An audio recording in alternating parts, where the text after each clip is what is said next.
It actually starts with you at a microscopic microbial phase, swimming around in a drop of water. You eventually get larger, you move to land, you go through evolution, play through many generations, develop intelligence, go through a tribal phase, a civilization phase, and eventually get out into space and then start exploring the rest of the galaxy. I'm going to skip all the way to the end because this is NASA, and I'm going to focus on the space part of this game. But one aspect of this game is that as you're playing it, you're making stuff the whole time. You're making creatures, you're making buildings, vehicles, planets, etc. And as you make that stuff, it's actually a very compressed representation of it is going up to our server and being redistributed to all the other players. And so as you're playing the game, you're always encountering new creatures and things that basically were created by other players. See if we can sound it a little bit now. Okay. So basically, this is kind of our really cool galaxy we have here. Saved recently.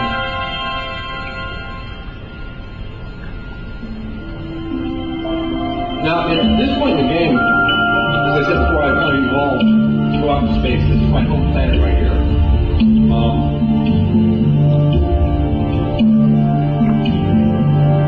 So up to this point in the game, I've actually put the entire game on the surface of this planet, evolving out of this ocean. Different buildings, cities, civilizations, things on the surface. This is my new upload. And this is really, it's a toy caricature of the planet. So the scale's a little off, it's kind of fantastical, but yet it has, things like weather, it has ecosystems, it has, geography. At this point, I can actually go out and look at my solar system. These are other planets nearby, so I have the moon here very close. And I can kind of click into any one of these things and zoom into it and explore it. Each one of these planets is different. They're procedurally generated very rapidly from kind of an interesting set of algorithms. They in fact compress down to about 32 bits of data.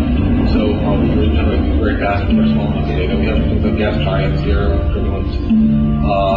The planets actually have different zones. Some are kind of in the Goldilocks zone, some are kind of much closer into the sun, very hot and hot to the world. But what we're looking at right here is just our local solar system. We can also pull away from our home star, and now we're out into interstellar space. This is our home star right there in the center with our UFO around it. This is the nearby star field. Each one of these is a different world entirely that we can fly to. So I can pick one of these and then fly over that star and zoom in. And each one of these is going to be a unique planetary system. It's actually one of the interesting areas of science, and that we're getting a pretty good sense now how common planetary systems are. One of the things I really wanted to convey in Spore was kind of the vastness of the galaxy, and also the diversity of things like planets. Now, this planet actually has some very simple life on it, which I do want to collect. Is called bootstrap life on other planets. One of the things the player is driven to do in this game is to try to bootstrap ecosystems on planets where they can now colonize them. So let's just point to this. This is kind of a dead moon here. So some of the tools you get on your UFO are terraforming tools that allow you to go in and actually sculpt the planet's surface. Some of them are just kind of more geological. For instance, I can go in and create a little bit there. You simply go in and sculpt the planet by clay. Other ones are actually tending kind of to find it in the planet as well. So this planet, I can pick. We have a really simple little kind of planetary model here from basically vacuum to very thick atmosphere, from very cold to very hot. This planet has almost a vacuum and it's very cold. So by using certain items on here, I might drop a volcano on the surface, for instance, which will now, over time, we'll start seeing the planetary surface change as a volcano, and we'll start seeing an atmospheric shell develop. As this little red dot up here is moving in the circle, what I'm really trying to do is get this into the middle of the circle where it's now habitable for kind of primitive life. Now, as I'm terraforming the surface of this planet, what I'm really trying to do is make it habitable and then start bootstrapping the whole ecosystem on here. And that's, in essence, one of the reward structures I'm kind of going through in the game. So, in fact, it's a little bit higher. I have some biological samples that I've collected previously that, first I want to basically establish it might be another volcano, though. I used to hold my volcanoes dry. An atmosphere generator. So this is a generator that actually pump atmosphere, and then you need something, and maybe a meteor shower. So this will be a combination thing. A lot of what we want the player to do is sit there and be able to basically kind kind of play around with planetary ecosystems and get a sense of what the underlying structure and how they work, parts. So now I'm pulling a meteor shower, which is queued up. See, now we're actually in the first ring here, which means I can now, for the first time, start dropping down some of my biological samples. I'll drop down some sort of plants on the surface, and they'll start spreading if it's successful. All orbs. Yeah, now it is. In fact, it's going up too fast. I'm about to have way too thick an atmosphere, so I need to go back. We're also going to have some mass extinctions here. Carbon emission. Yeah, I mean, in fact, we have some really funny greenhouse colors, and we're about to have them actually. So I need to go back to my turbo tools really quickly and pull my atmosphere back in the right direction. That's what with me. Go about mass extinction here. Yeah, kind of mass extinction right before the asteroid hits those, and then we're going to figure out the surface.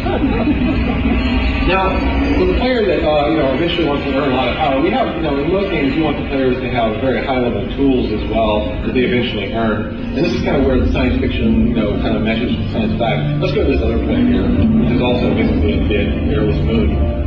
Over time, you could eventually earn this tool we call the Genesis device. And this will terraform the entire planet in one step. This is like a very expensive tool game. But you can take a dead planet and bring life to it almost instantly. So first thing it does is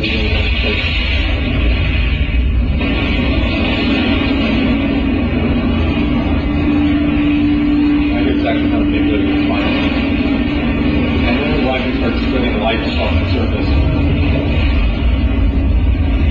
Maybe be careful when you get in here and move along. Now, one thing I also want to do is when I collect biological samples, I'm going to bring to other worlds and use to help kind of bootstrap the colony. So the other things you can do is you can actually come down to the surface and get out of your UFO and walk around the surface. And when you're playing the creature game, this is kind of the view we would have of the planet the entire time. So you can actually kind of move anywhere around the surface of this world. What's kind of interesting at this level, we're actually still simulating all the planet's movement above. So you can actually look up and really see things like eclipses and inclusions from the planet's point of view.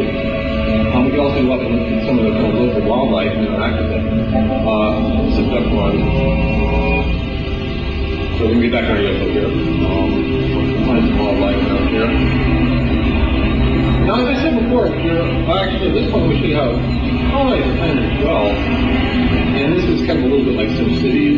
So I'm going to drop off the colony over here.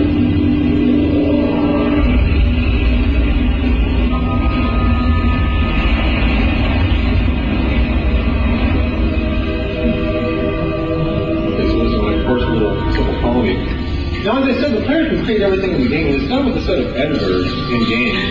For instance, the UFO line was created by me. And then you come back and kind of open the UFO editor and say, I want to rerun my UFO.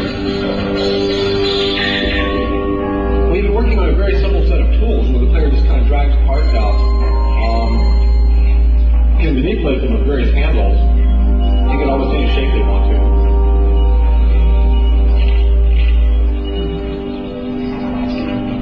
And then basically you have used like constructive geometry, union geometries, put things together, parts on.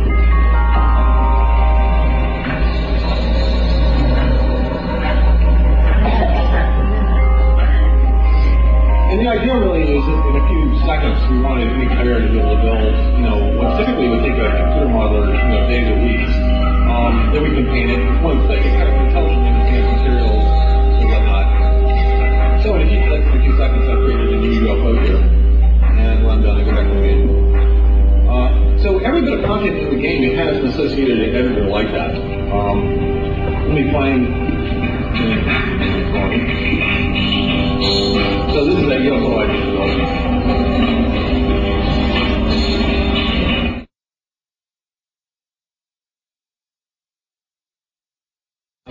So this is, at this point in the game, we've actually called genetic engineering, which means that I can kind of fully develop any creature on